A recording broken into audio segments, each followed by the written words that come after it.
All right, here we are at our 2006 SeaRay 240 SunDeck deck boat for sale. We're here on the beautiful freshwaters in Norris Lake, Tennessee. This slip is going to be transferable to anybody that does want to keep it right here. You will have that option. This also comes with the 2016 Magic Tilt tandem axle trailer. That is going to be an aluminum trailer with disc brakes on both axles and a swing tongue. That trailer does need new tires. And we will also have a few photos of it over at our website, which is where you'll find the most up-to-date information. Is all the specifications, features, options, current asking price, and all that good stuff is all going to be all available over at our website. We do not monitor YouTube comment pages. So if you do have any questions about this listing, please do reach out to us through the website. Now, for your convenience, down in that video description, there will be a direct link that will take you over to the listing page for this for this listing, which is where you're going to see all that extra information. So again, in that video description, it'll be a direct link, take you right to the listing page for this one, where if you do have any additional questions, you'll be able to reach out to us by phone, by text, by email, whatever's most convenient for you. If you are watching this on a device where you're not able to view that video description, all you got to do is remember the website, which is yournewboat.com. When you type that in, click enter, and that's going to load all of our inventory in order of price.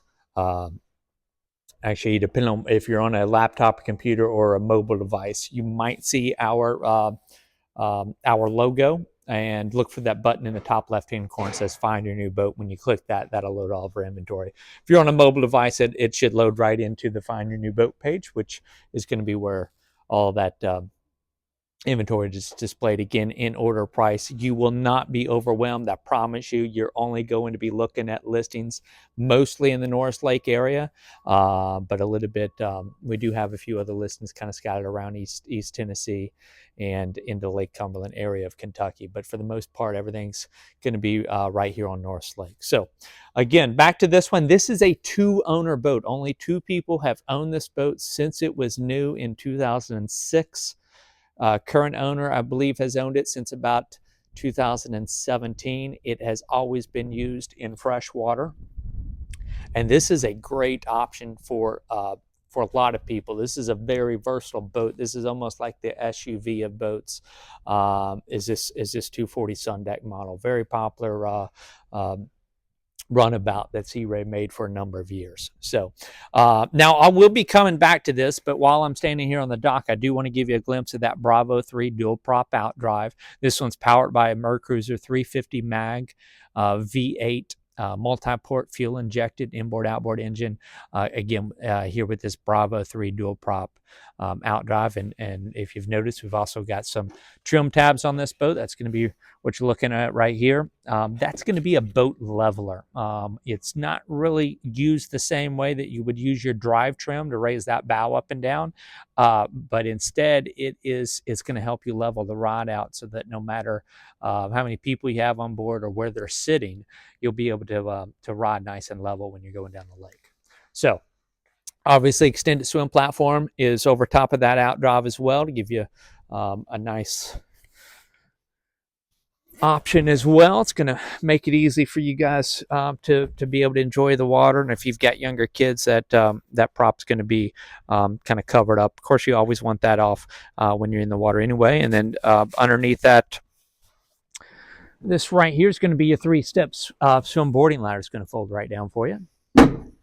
All right, we've got a ski tow hook right here at our swim platform as well. And we've also got, this is going to be a stereo remote and a drive trim remote as well. So this comes in handy if you're ever servicing the boat. Basically, you're not going to use this a lot when you're in the water, but if with the boats on the trailer, this allows you to basically be able to tilt that outdrive up or down without actually having to crawl inside the boat and do it at your helm station where your driver is going to operate the boat from. So especially if the boat is covered and it's on the trailer, like I said, that's where that remote option comes in handy for that drive trim. Our gas fill up is also right back here as well. We have a 65-gallon plastic fuel tank on board. And this is going to be a fill for your water tank. We've got a pressurized water system on this one with an 18-gallon fresh water tank. And this right here is going to be a pull-out shower for here at your swim deck or transom. We're going to have another one of those little pull-out handheld showers up at the bow of this boat. This is with the SunDeck. It is a deck boat. So with the deck boat, you get a little bit wider bow and also a swim boarding ladder off the bow as well. So we're going to have a pair of swim boarding ladders, both 3 steps, one off the bow, one off the stern here. This one is rated for, let's see, 12 people on board. We do have a nice little walk-through transom door right here. So if you've got youngsters or maybe small pets, this little transom door is nice. It will secure in both the open or the closed position. So this is with it secured all the way in the open position. It's got a little release on there, and then that's going to be in the closed position right there. We've got 10 cup holders throughout, and we've got 2 removable lounge tables. Those removable lounge tables have their own little dedicated storage space, and that is right here underneath our cockpit sink. So there's both tables down there neatly stowed away, and then we've also got your integrated waste bin right there. That's kind of integrated into a little slot in the floor there, so that's always going to be upright and easily accessible right behind these little those little doors. Just above that, 2 stainless steel cup holders here and our cockpit sink. And again, this is going to be using that 18 gallons of fresh water. And we've got the driver and passenger flip-up bolster seats. So that's going to be in that down position. And when you do have a lot of people on board, you're able to simply flip that up right there without having to get a throw cushion to sit on, and that's going to give you a much better view over top your driver's helm. Again, especially if you've got a lot of company on board with you and people sitting in front of you. So that's going to make it easy for you to see over that dash. And here at our driver's helm, I also want to point out there's one of our 4 stereo speakers. Of course, there's our capacity plate rated for 12. And then we've got a 12-volt power outlet right here. And that's kind of conveniently located next to this little cubby right there below your driver's throttle. We've got a tilt steering wheel. Another one of those stainless cup holders here at your driver's helm as well. And then here at the dash, we've got a Ritchie compass just overhead. We've got a functional horn. And we've got a functional windshield wiper. And basically, we have function tested everything on this boat. And everything except for one stereo speaker functions just fine. So that's going to be our nav lights, our cockpit lights, our freshwater pump, our bilge, our blower switch, our wiper, our horn. Basically, everything passed function testing except for this speaker right here. So we got 3 of 4 speakers that are functional here. And that's going to be a Clarion AM, FM, CD, auxiliary input, satellite ready stereo. This is going to be your driver remote for that right here. This is going to be your trim tab control switches, one for your port side, the other for the starboard side. And then our instrumentation here, we've got a speedometer. We've got the cluster gauge. It's going to have your, let's see, that's going to be your engine water pressure or your engine oil pressure. This is going to be your engine temperature. This is going to be your fuel gauge, and that is your drive trim gauge. Over here is going to be our tachometer with SmartCraft integrated gauge here on the tachometer. Show you what I mean here. I'm going to turn our key to the on position. You're going to see this gauge kind of go through its checks. It's giving the OK on the battery, oil pressure, and engine temperature. And then there's our battery volts to the left, engine hours on the right. So 727 engine hours currently on this one. Again, that's all freshwater hours. This gauge right here is probably going to be the next most popular screen, or as far as the display options here. This is going to be, see that GPH over here in this left-hand corner? That is your gallons per hour. So that's telling you your live fuel economy as you're driving the boat. So this is, I love this feature because sometimes you can make a little RPM adjustment and make a big difference in how much fuel you're using.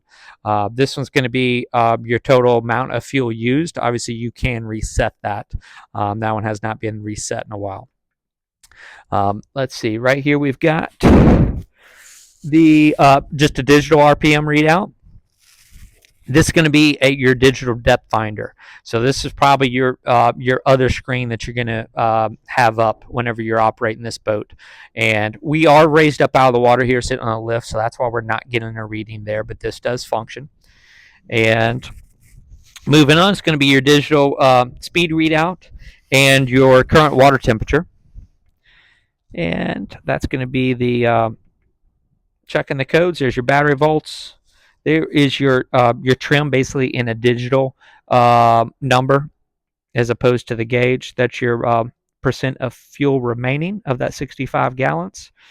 That would be your, let's see, engine temperature. And what we got there? That's your oil temperature, your oil pressure. There's your digital trim with the digital RPM, and your digital trim with your oil pressure.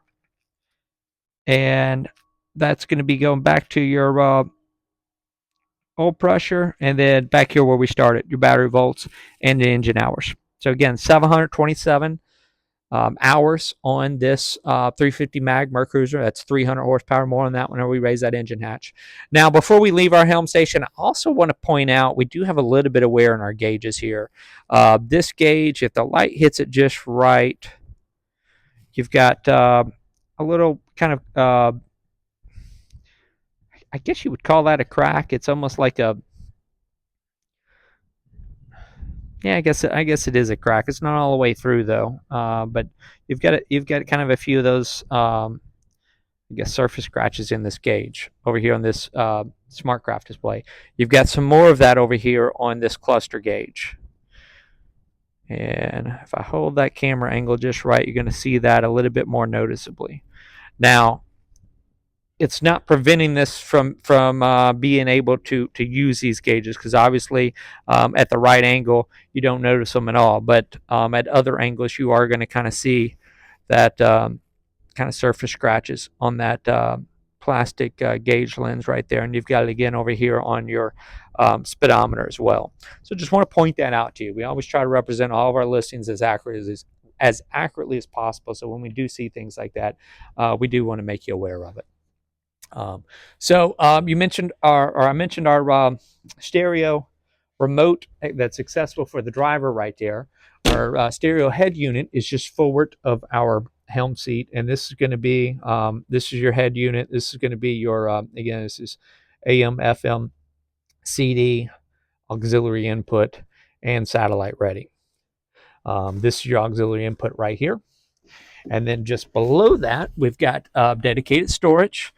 This was intended for a igloo cooler. I believe it was about a 26-quart igloo cooler. Now, that cooler is no longer available, but that cooler it's a popular model. It's easy to find. You'll also find some other coolers that will work with this. But essentially, the way this works, this frame right here would kind of hold this cooler. You've got two little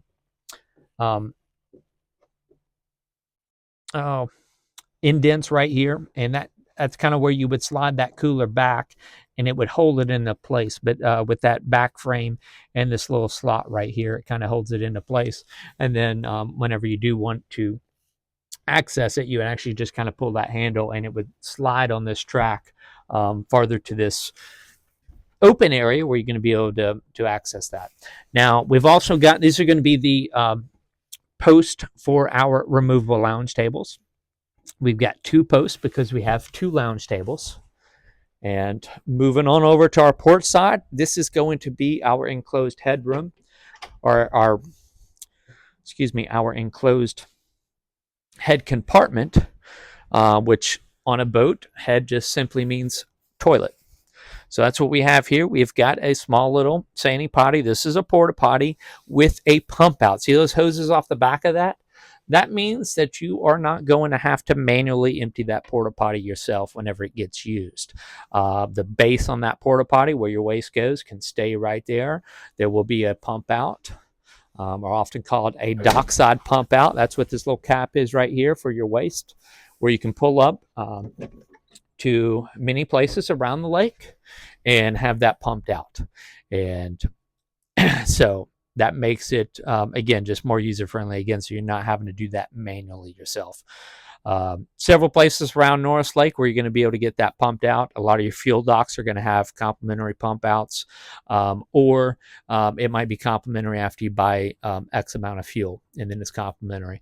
Otherwise, there could be a small charge. Again, depends on where you are. There's going to be several options around the lake where it's going to be cost you nothing to pump out, and others, as long as you're getting X amount of fuel or X number of gallons of gas, then it's not going to cost you anything to have it pumped out. Additionally, down in this head compartment, we've got a little vanity sink there. We've got a little vanity mirror, and we've got some storage just below all that. Tissue paper holder, overhead light, port window. It's all down here in that enclosed head compartment. Now that can also be used as storage space. And here's your passenger seat. Again, flip up bolster seat over here on your passenger side. The seat's also going to swivel. This is going to be a location for one of those two removable lounge tables right there. That's the base for it. And again, here's another one of those stainless cup holders. A lot of storage on these SunDeck models, and I mean a lot. We've got 2 in-floor storage lockers. This one is the larger in-floor storage locker. We've also got snap-in cockpit carpeting, if you haven't noticed. In this storage compartment now, some of these items will not be included, but to give you an idea how large this compartment is, there are 2 pairs of skis. So that's 4 skis, a wakeboard. We've got our snap-on cockpit cover and bow cover, and we've also got some water floats or noodles. I think there's a deck brush down there and a paddle all down there as well. So that's just one of the 2 in-floor storage lockers. Now we'll close that one. Now, also where I had this door open to show you the storage under the helm and our stereo, that door also doubles as a wind block. So this actually snaps into position right here. So again, for those cooler days on the water, whether you're out early season, late season, or just in the early morning or the evening, this is going to cut off that wind coming through your cockpit here. So it can make it a little warmer in here while you go down the lake. And that simply swings open, and our windshield also swings open, and this is going to give you your access to your bow. Now, we've got the bow filler cushions on this one, obviously, and that is what's in place right here. This center cushion will remove and can store away, and then it's going to be just kind of your traditional bow seating up here. But again, with the Deckboat model, notice how it's a much wider bow area up here. We've got 4 stainless cup holders up here. We've got 2 back here towards more towards the stern of the boat, and 2 more up there close to the bow of the boat. That's that other pull-out shower that you heard me mention earlier when I was showing you the one on the swim deck. 2 more of our stereo speakers. We've got some grab bars right here. This is going to be a little integrated self-draining cooler right here. We've got some dock lines in here right now, but this is actually kind of a plastic-lined compartment. It's going to be a nice little ice box, and again, that's going to drain down into your bilge compartment. If you do, in fact, use that for a cooler. Other people will just kind of use it for wet items. But again, it can be used however you like. This is going to be our pull-out our pull-out swim ladder up here in the bow. It's going to go all the way up over that rail and then hang over the side. Again, 3-step swim boarding ladder. We do have an anchor, chain, and some rode or rope, depending on if you're using boat speak or not. Rode and rope basically both mean the same thing. So we've also got storage underneath both of these bow seats. Again, the 4 cup holders. You've got several different grab bars up here.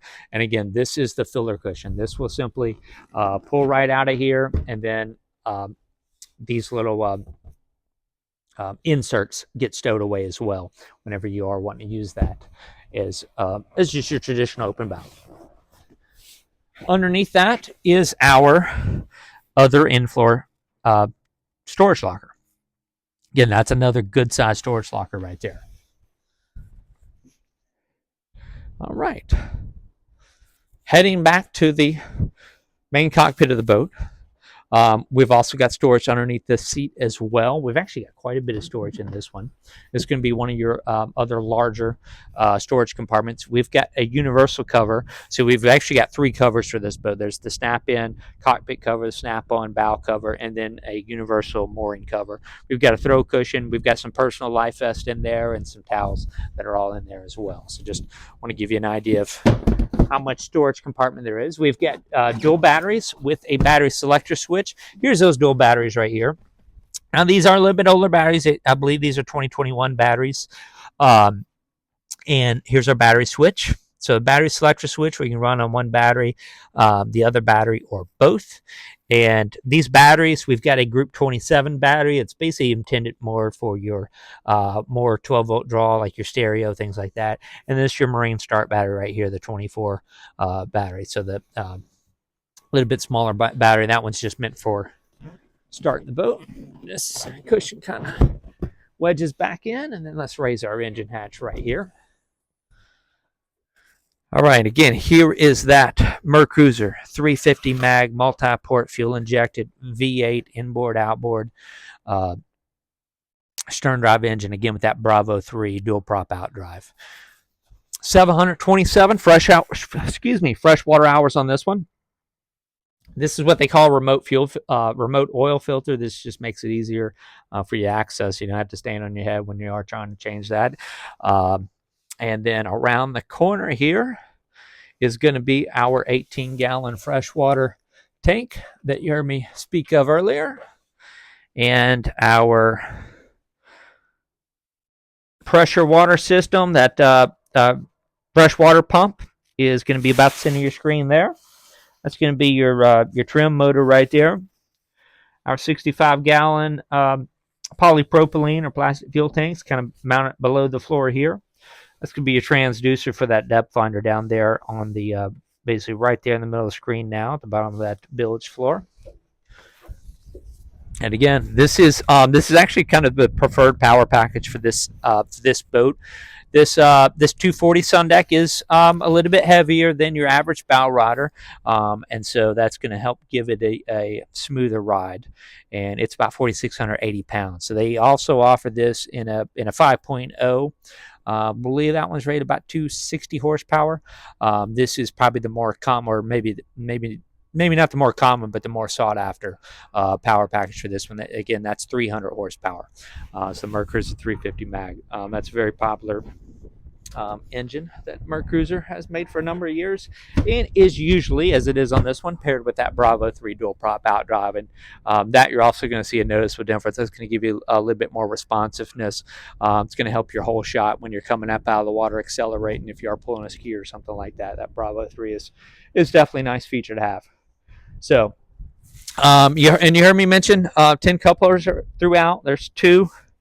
There's number 3, 4, 5, 6, 7, 8, 9, and 10. All right, we've also got the bimini tops going to go overhead. And now I believe is where we will start showing you all the wear and tear. So this could be the wear and tear portion of our video tour. We've shown you some of that along the way, but now is where we're going to get in a little bit more detail, show you any areas of wear that we have noticed. On the interior, we have not noticed anything in our seats except for a few little stains. No rips or tears to speak of. Actually, that was just a little piece of fuzz. This right here, like this might look like a tear or a scuff. That's just a stain. That material is actually in good shape there.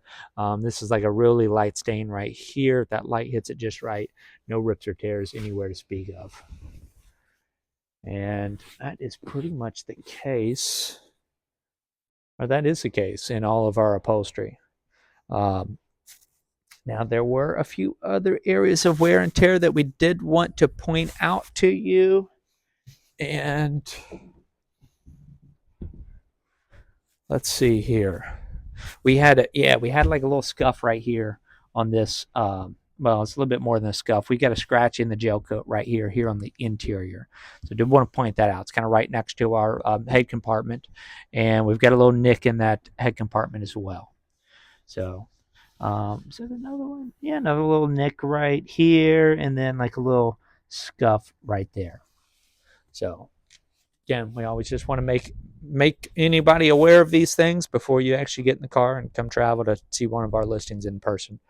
Back here on the back of our engine hatch, we've got a little bit of stress cracking going on right here. So this is kind of this fiberglass shell that actually goes over that engine compartment. We've just got a little bit of wear in here, and you'll see this especially on a hatch like this, where we've got. I mean, it's essentially what this is. It's a shell with the seat base on there. It's going to double as a seat, but it's also your engine hatch. So two of these little stress cracks right here, and another one kind of going this way. And then if you kind of look into that gel coat, we've got a little bit of like some minor cracking on there as well. And it's going to go through this area right here. So again, we just want to make this known. This is really an area that's not too concerning. Now, if this boat was not going to be stored under a covered slip, if you were going to have this out in the open, then absolutely you want to maybe put some sealant on here that's going to prevent any moisture from getting down in any of these cracks. Now, if you're keeping this under a covered slip, then you're probably fine, because this area is not going to see a whole lot of direct moisture, rainwater coming down on it. So, but that stress crack, again, it does kind of start over here. We've got a few little minor cracks in that gel coat, and that's going to continue all the way down to this other side. Okay. And I believe that is pretty much everything we noticed here on the interior. So as I'm panning around one more time, we do have a little bit of staining in that cockpit carpeting. A lot of times that will clean out, and if you are cleaning this, you want to pull it out of the boat, take it home probably, throw it on a flat driveway or deck, and then you can go to town and clean in that cockpit carpeting. So, all right, head on over to our swim deck here. Of course, here we've got the boat name right here. This can be changed. It's some people change the names, others won't. This can be your again. That's the ski tow bar that we mentioned earlier. And I thought we had a little scuff somewhere up here. I am not seeing it now. So I will go ahead and hop off the side. All right, we're going to continue to get up close on this one. We're going to start in this corner. We're going to finish in the other corner. So actually, we'll show you that outdrive one more time. Those props do look to be in good shape. Our anodes are in good shape as well. And you can see a little bit of the water line on there. There's another anode on that trim tab. So again, all those look good, and plenty of life left in those. If you were not on a lift and you were in the water, then those anodes might see a little bit more wear. And you also want to keep an eye on these, especially if you're leaving the boat in the water.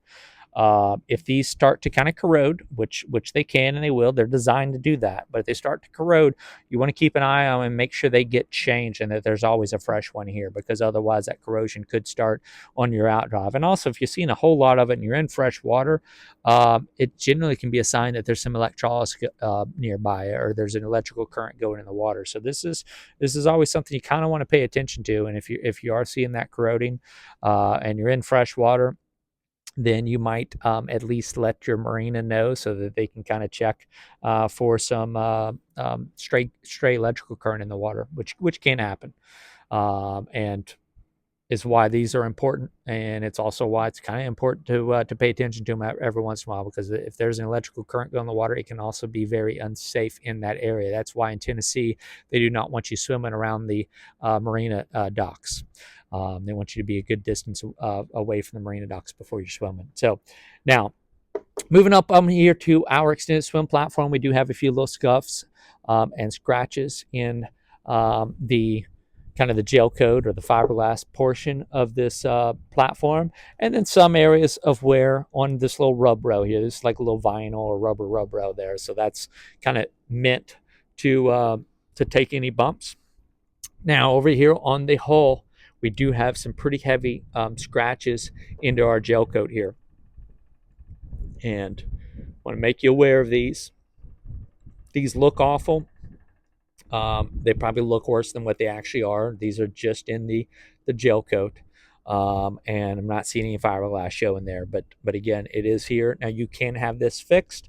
I usually encourage people, if this is the first boat for you, don't rush out and get this repaired right away. Wait till about second or third year. Make sure you've really got the hang of handling this boat around the docks, because last thing you want to do is get all this looking new again and then put your own mark on there. So this is common. You'll hear that called dock rash, and there's a little bit more of that rubbing kind of coming around that little curve there. I'm going to move our camera around that post, and we've got some more of that trend that's going to kind of continue alongside. Mostly all stops right here in this corner, a little bit more just below this rub rail. You've got some signs of just some dock bumps. There's a little mark in that gel coat right there just above the rub rail. So this is common, but yeah, you don't want to make this look new again, and then, you know, one of your next trips out, you put a similar marker in here. So you can repair this. Now, gel coat work is going to be expensive to repair and to make this look new again. It's you do need a skilled gel coat guy to make that look new, especially where it is on the boat. Otherwise, it's going to be kind of glaring at you, and it'll be obvious that you had some repair work done there. Now, just below the waterline here, we've got one area. I'm going to zoom it in here for you. So this is where there was probably a little mark in that gel coat. Whoops, I lost it there. There it is. A little mark in that gel coat that this was kind of repaired the cheaper way by simply putting some sealant on there. So I'm gonna guess they probably used like a 3M 4200 right there, which is a really good sealant for below the waterline, and it's going to prevent any moisture from actually working its way underneath that gel coat and into the fiberglass or the stringers of this boat. So that right there, that's the good that is appears to be sealed up, and actually looks like they did a decent job sealing it up as well. That's kind of dropping that camera down some more too, so we're not seeing any exposed cracks or fiberglass in there. All right, let's pull that zoom back out, and we're going to move on up the whole sides of this one. Do have a little bit of dirt on here.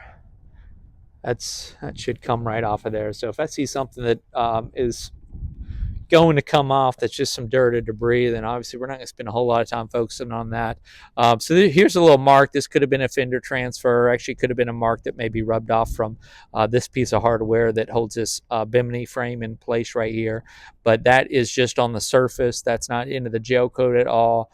A really good detail guy is probably going to make stuff like this disappear and you won't see it. A little bit of that around here as well. A little bit of fuzz from our cockpit cover around our snaps here. That's just kind of transferred over. That will all wipe right off, I promise you. So I'm not going to focus on a lot of that. But again, these are kind of the marks. These should clean up with a good detail. Now, let's scan farther up.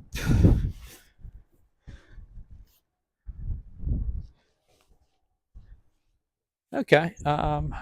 I think on the other side, we've got maybe a little scuff in the gel coat that we'll look for. Let's go back to where we were, and let's drop down back below that rub rail again. Again, this is just some stuff that will clean off with some good cleaner.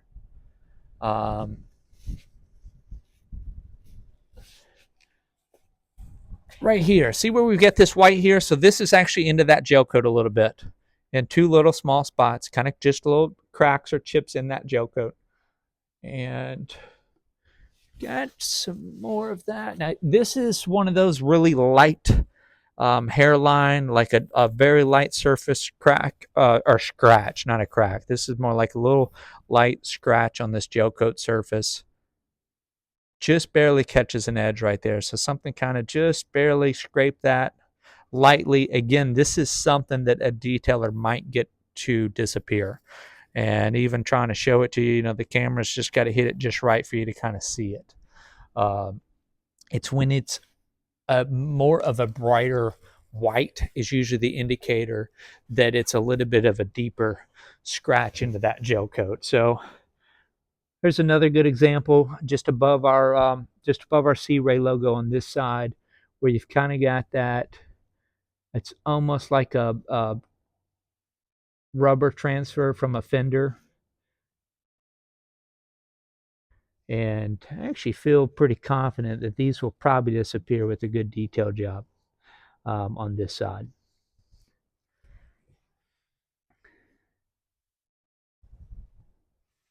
That might continue on just slightly kind of down through here. Now, there are some water spots on here which will rub out, and that's, I don't know if you can see that. Those are disappearing with just me rubbing my finger on there. So those, there's nothing to get too worked up about.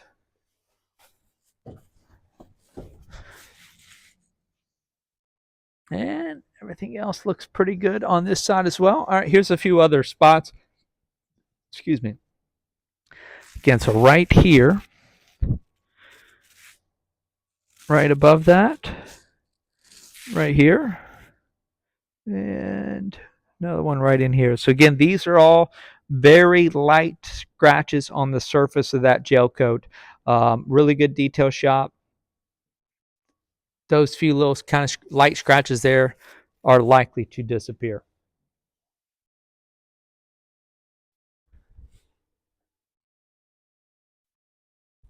And to get down a little bit close to the water line on this side, because I think we have some real light.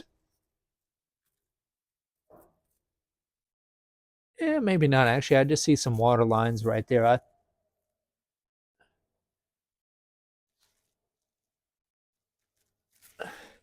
Yeah, I think I just see some water lines. There might be some real light, and it's just a little bit out of reach for me. Yeah, some areas there that kind of look like they could have been little scratches. Actually rubbed right off. Let me see if I can reach these. These look like they could be. Okay. Okay, yeah, so we do have against like some real light gel coat surface scratches in a few areas.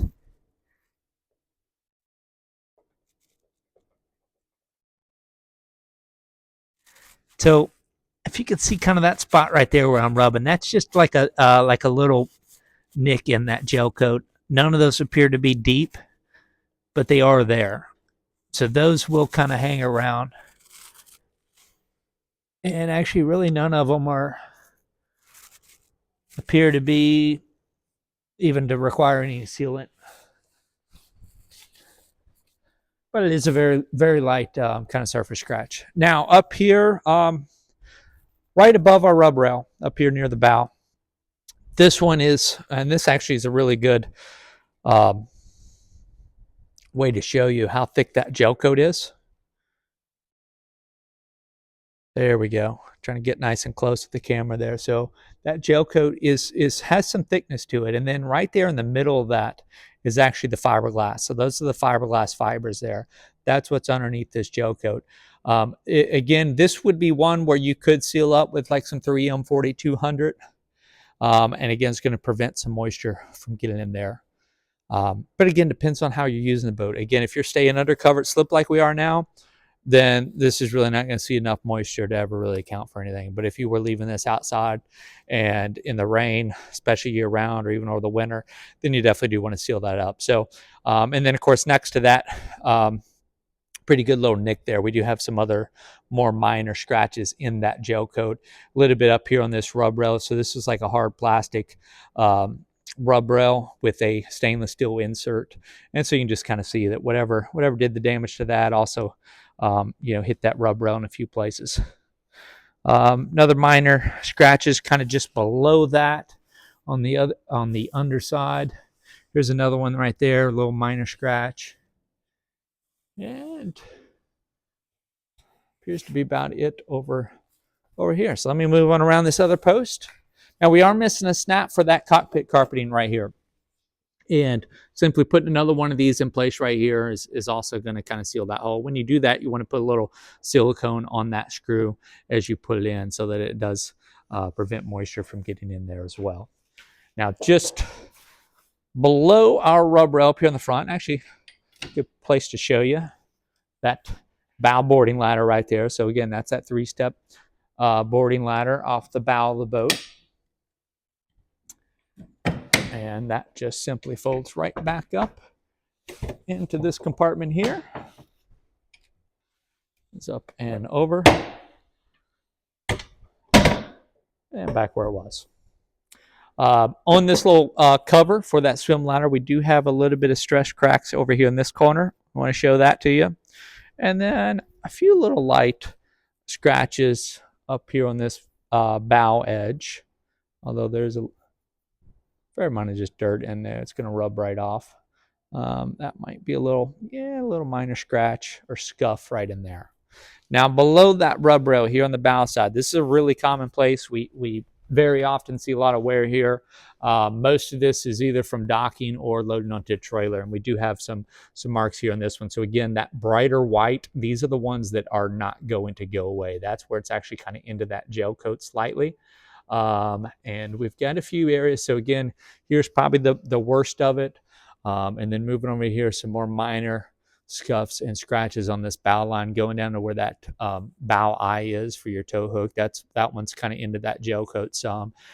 Moving down below there into the waterline area, that all appears to be in good shape and relatively clean and free of any of those wear and tear areas. A little bit of a dent or ding in that stainless rub rail, another little mark here. And again, this is that kind of that hard plastic part of that rub rail where it's taken a little, taken something out of it right there.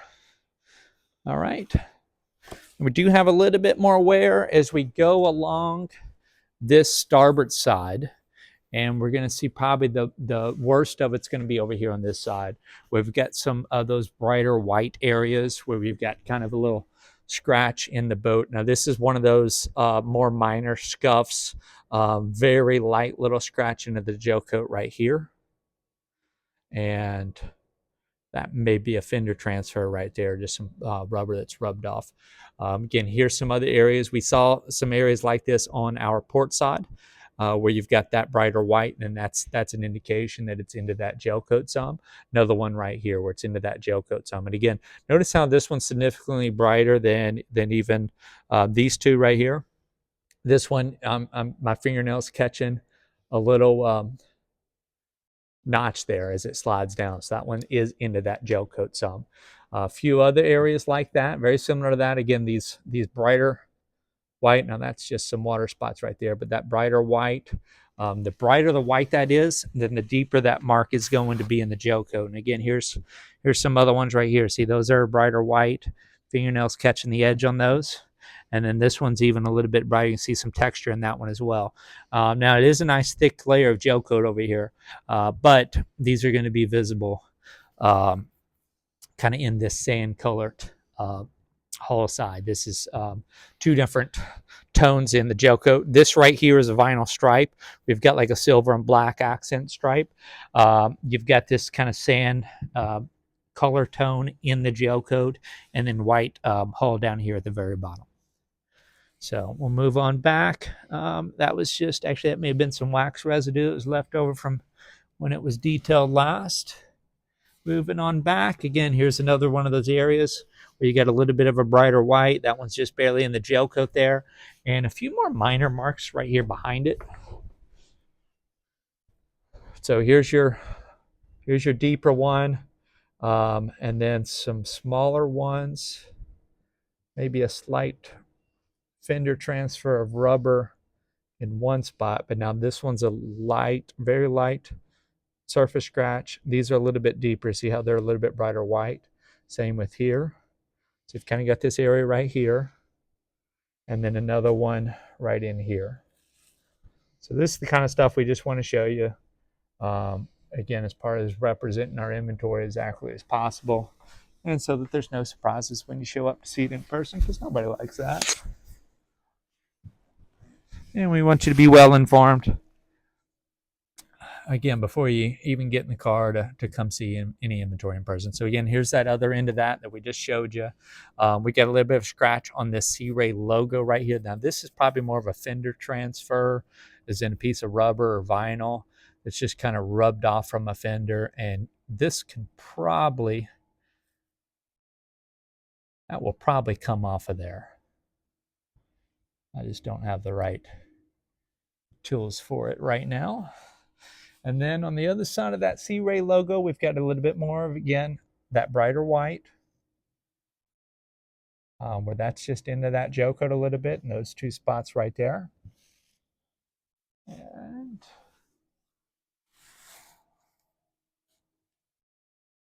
I believe we had a little mark in our final decaling.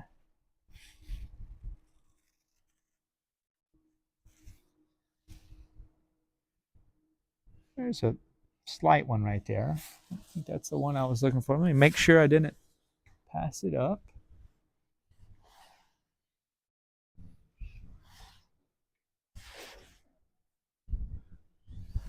Well, those all look pretty good up there. All right, let's drop down below the rub rail one more time. So here's where we left off. And again, this is just some water spots. That will come out. Little product on there, that's all going to clean up.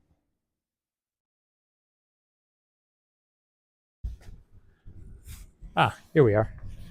There was a few little marks in that vinyl stripe. I forgot where they were, but I wanted to show you those. Make sure that we showed you those. And then here's just catching a slight edge on that one. That one very well may be a transfer from a fender that might disappear with the detail. But again, this is just the vinyl decal. We've got a few little nicks in that decaling. And then here is another one. This is not the decal. This one's actually in the gel coat right here. And almost to that other corner opposite of where we started. And this is where we're going to see a little bit more of kind of that dock rash that we saw in the port side corner, where we've got that coming across back here on our starboard side this time. So again, we do want to show you all of that. A little bit up here around this rub rail as well. Right in there. A little bit right there above that rub rail. And this was that one I was looking for earlier. That's just a little mark on that gel coat. Actually, that's not catching that edge at all in the fingernail. Neither is this one. Those are probably just transfers from something rubber. It's just kind of rubbed off. Similar to what's there. All right, bear with me again here. So again, coming around that rub rail, just a little bit below that rub rail, and more just oxidized back here in this corner. Most of your dock rash seems to stop. That's probably the last of it right there. And then if I can move my camera arm around, we have one little area. Let's see if I can find it here. I think it was right there where that whole edge meets that corner next to that trim tab. There was like a little nick in there. That's where some sealant could go in that little surface crack right there. And I can't really see the screen right now, but I think that's kind of on that location where we saw just a little chip in that gel coat in that corner right in there. Here's another look at that Bravo 3 dual prop outdrive. Get it to focus there. And I think that's it.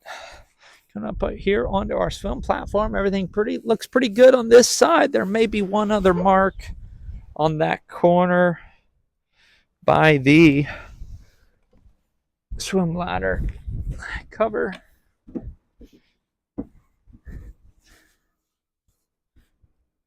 Yeah, just a few little nicks maybe on that swim cover and just below it. But otherwise, everything appears to be in good condition. Actually, this boat overall, I would still rate to be in great condition, especially for its age. But we do want to take the time and show you all those little areas. you know, whether it was a little stress crack up here on that engine cover, or the little, you know, scratches in that hull sides. We want you to be informed as a buyer. And if that's something that is going to take this one out of the running for you, then we want you to see that before you, you know, obviously get in the car and travel a distance to come see it in person. So that's going to wrap it up for this one. Again, this is the 2006 SeaRay 240 SunDeck. This is a 26-foot boat on your LOA. LOA just simply stands for length overall. That's going to be 26 feet. Again, it's rated for 12. It's about 4,680 pounds dry. That is the boat without any fuel, water, or gear on board. So if you are trying to figure, you know, your tow capacity, do check with your vehicle manufacturer to see what it's rated for. This one's got about 3 foot 5-inch draft. That's going to be the how far down below the water line the bottom of that outdrive would go. And otherwise, I think we probably hit on all the other highlights. Again, this is only a 2-owner boat. It's always been used here in freshwater. It's been kept under a covered slip on a lift. And there is a 2016 Magic Tilt aluminum tandem axle trailer with dual disc brakes on that trailer that is included. That trailer does need new tires. Otherwise, this one's got all the options you want on this model boat with that 350 mag, 300 horsepower V8 engine, Bravo 3 outdrive, the canvas with the bimini, your cockpit cover, your bow cover, closed head compartment with that pump out Porta-Potti. Got the hydraulic trim tabs and the SmartCraft instrumentation. Very versatile seating with that bow filler cushion and the 2 lounge tables. So again, all the details for this one are all the specifications, all the options. That's all going to be over the website. We do monitor the YouTube comment page. So if you do have any questions about this one, again, please do visit us over the website for your convenience. That link is in the video description. And we do like to remind you, if you reach out to us on the phone, you get our voicemail. Keep in mind, we are very frequently in areas without cell phone reception. So if you do not take the time to leave us a message, we will not know that you called. So if you do want to return a phone call, just please take the time, leave us a detailed message, let us know which listing you're looking at, what questions you have. As soon as we either finish with the customer or return to cell service area, we'll be able to return that call, answer all those questions for you. And then also, if you send us an email, if you have not gotten an email reply within 1 business day, please check your spam folder. We're very quick about getting our email replies out to everybody. And then you can also shoot us a text message as well. Again, all that contact information is going to be over at the listing page for this one, which you will find at our website. Again, that's yournewboat.com. 2 things will be coming up over top your screen as we do sign off here. One's going to be a shortcut to our current listings playlist. If you want to see what else we have and you don't want to go over to our website. If you just want to see the video tours for them, you're going to want to see that current listings playlist there at our YouTube channel or youtube.com/yournewboat. And the top left-hand corner is going to be a shortcut to subscribe to our YouTube channel. If you haven't already, we do invite you to subscribe, and that way you'll get notified anytime a new listing comes available in our area. So that's all we've got for you today. Again, this is the 2006 SeaRay SunDeck 240 deck boat with the trailer and a transferable slip, available here on the beautiful freshwaters of Norris Lake, Tennessee. And I thank you again for joining us.